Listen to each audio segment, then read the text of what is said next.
thợ làm vườn Deadpool. Hello, xin chào các bạn nhỏ. Đến hẹn lại lên, anh lại được gặp các bạn nhỏ nữa rồi. Lần này anh có một câu chuyện cực kỳ hay và rất là đáng yêu về buổi gặp gỡ bất ngờ của anh chàng Deadpool và công chúa Bạch Tuyết xinh đẹp. Nào, chúng ta hãy cùng theo dõi nha.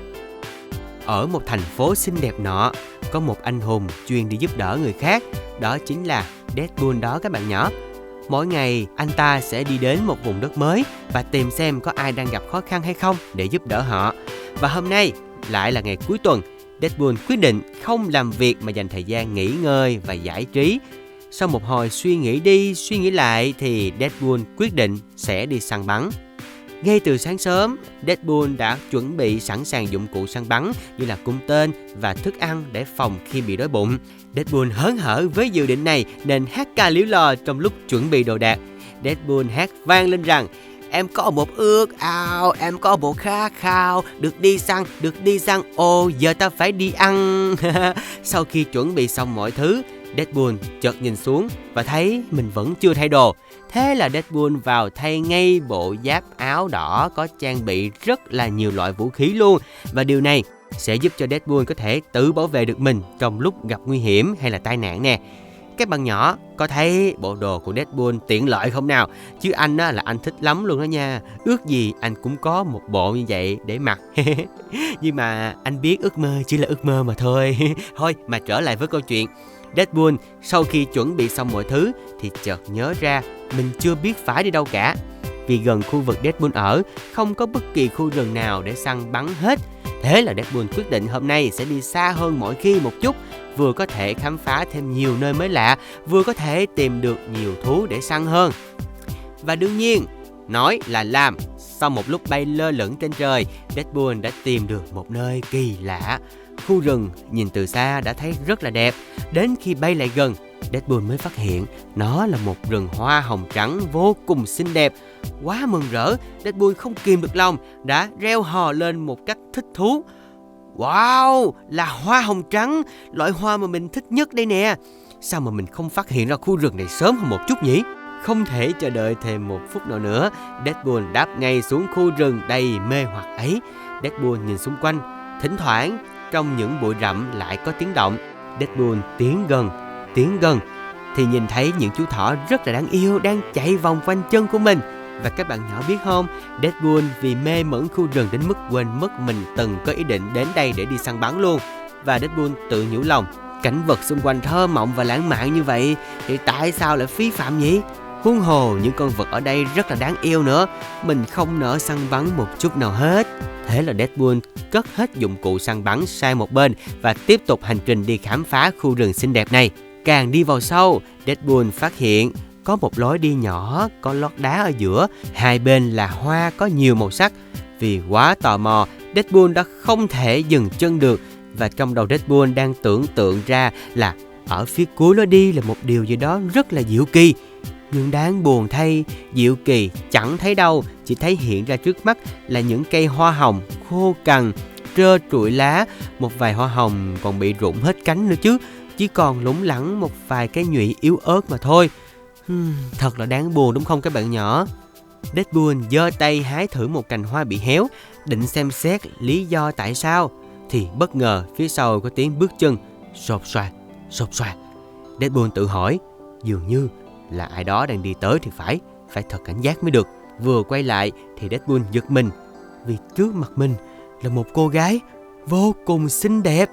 Da nàng trắng như tuyết, môi đỏ như son, mái tóc thì đen mượt và bồng bềnh. Không chỉ vậy, điểm xuyến thêm một chiếc nơ xinh đẹp thiệt là dễ thương nữa chứ. Hình như nàng vừa đi hái táo về thì phải. Trên tay nàng đang cầm một giỏ táo trông rất là ngon. Deadpool thấy cô gái xinh đẹp cho nên là lúng túng hỏi, nàng là ai? Sao lại xuất hiện giữa khu rừng này? Lúc này Bạch Tuyết nhìn Deadpool từ trên xuống dưới, mặt giận dữ. Ta là Bạch Tuyết, nơi đây là khu rừng của ta. Còn ngươi, tại sao lại hái hoa của người khác mà không hỏi hả? Ngươi là kẻ trộm hoa. Bạch Tuyết cúi xuống, nhặt ngay một cành hoa khô lên, có ý định vừa phòng vệ vừa chuẩn bị sẵn sàng chiến đấu.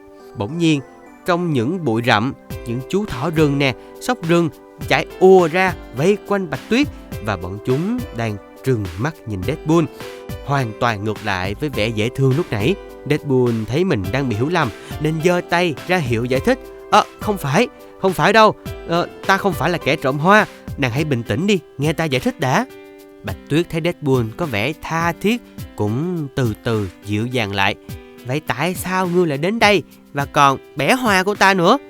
Deadpool cầm cành hoa héo lên và nói rằng: ta là Deadpool, ta thấy khu rừng này rất là xinh đẹp nên bước vào xem thử mà thôi. Nhưng mà ta càng đi càng phát hiện ở đây có rất là nhiều cây hoa bị héo, khô cằn nữa. Ta chỉ bẻ thử một cành để xem chúng bị gì mà thôi. Ta có thể làm cho chúng trở nên tươi tốt trở lại đó. Bạch Tuyết nghe vậy liền ra hiệu cho những chú thỏ, chú sóc trở lại chỗ cũ. Nàng dịu dàng mỉm cười với Deadpool. À, vậy là ta đã hiểu lầm chàng hả? Thôi, cho ta xin lỗi nha. Bạch Tuyết nhìn những cây hoa hồng héo úa, buồn bã lắc đầu. Ta cũng không biết tại sao chúng lại như vậy nữa. Khoảng thời gian gần đây á, chúng tàn úa nhanh hơn. Ta buồn lắm, nhưng mà ta cũng đã thử nhiều cách mà vẫn không cứu được chúng. Chàng có thể giúp ta hả? Deadpool nhìn thật kỹ cành hoa héo trên tay, như vừa nghĩ ngợi được điều gì. Deadpool vui vẻ nói với Bạch Tuyết: ta có một chai thuốc này rất là diệu kỳ, ta có thể chữa lành bất cứ thứ gì trên đời. Ta nghĩ nó có thể làm hoa hồng tươi tắn trở lại. Nàng biết không, mọi người còn gọi ta là thợ làm vườn vì tài chăm sóc cây đặc biệt của ta đó. Nói xong, Deadpool liền lấy lọ thuốc mà mình vẫn hay mang theo bên người, rưới lên chỗ những cành cây héo úa. Bỗng nhiên chúng tươi tắn và xanh tươi lại ngay lập tức. Chỉ trong chốc lát, cả khu rừng đã trở nên rực rỡ, đầy sinh khí, chứ không còn vẻ ảm đạm u buồn như ban đầu nữa. Wow, thật là tuyệt vời. Ủa, mà chàng có thể chỉ cho ta một vài bí quyết chăm sóc hoa hồng được không? Bạch Tuyết ngập ngừng hỏi. Deadpool đưa ngay lọ thuốc cho Bạch Tuyết. Ta đưa nàng giữ lọ thuốc này đó. Nó có thể cứu sống các cành cây đã chết. Nhưng mà nàng hãy nhớ nha, bình thường hãy chăm sóc chúng kỹ càng một chút nè, đừng để chúng bị héo úa nữa. Bạch Tuyết thấy thế, vui vẻ nhận lấy hộp thuốc của anh Deadpool. Và Deadpool nói tiếp: buổi sáng hãy cho cây đón nắng thật nhiều. Chỉ nên tưới một ít vào buổi trưa thôi nha. Đừng tưới nhiều quá, dễ làm úng cây lắm. Thỉnh thoảng nàng có thể bón phân để cho cây tươi tốt hơn nữa nè. Bạch Tuyết vừa nghe vừa gật gù. Dạ, ta sẽ làm theo lời của chàng. Deadpool nói thêm: nàng nên nhớ, lọ thuốc này chỉ cứu cây đã chết mà thôi, đừng lãng phí nó quá nhiều, không nên đâu. Bạch Tuyết vui mừng, chợt nhớ ra vỏ táo lúc nãy của mình, liền mời Deadpool cùng ăn táo để thay cho lời cảm ơn. Deadpool bình thường rất là mạnh mẽ và không hề biết sợ gì, nhưng mà bây giờ ngồi gần Bạch Tuyết, tự nhiên chàng lại e thẹn và ngập ngùng. Bạch Tuyết và Deadpool trò chuyện với nhau mãi đến chiều. Bạch Tuyết phải về nhà nên chào tạm biệt. Hai người bạn chia tay nhau một cách luyến tiếc và bệnh rịnh. Deadpool nói rằng: cảm ơn nàng vì một ngày rất đẹp nha. Bạch Tuyết mắc cỡ nhìn Deadpool. Chào Deadpool nha, bây giờ ta phải về đây. Vừa bước đi, Bạch Tuyết chợt nhớ ra mình còn quên điều gì đó, bỗng quay lại. À, khoan đã, ta có cái này muốn tặng cho chàng. Bạch Tuyết hái một cành hoa hồng có nhiều hoa đẹp nhất gửi tặng cho Deadpool. Hãy trưng nó trong một chiếc bình thật đẹp nhé. Deadpool nhận lấy cành hoa và chào tạm biệt Bạch Tuyết.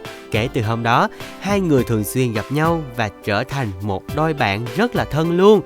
Thỉnh thoảng, họ lại tranh thủ thời gian gặp gỡ và cùng nhau đi chơi, trồng hoa hồng cùng nhau nữa đó. Rất là dễ thương đúng không các bạn nhỏ? Tình bạn của họ rất đẹp đúng không nè? Và anh cũng thích có một người bạn giống như vậy lắm luôn á. Và bây giờ thì sắp hết giờ rồi, chắc là phải chào tạm biệt các bạn nhỏ đáng yêu của anh rồi. À, để không bỏ lỡ những câu chuyện hay tiếp theo, các bạn hãy nhớ nhấn subscribe kênh Bob Kids nhé. Còn bây giờ, chào tạm biệt và hẹn gặp lại. Bye bye.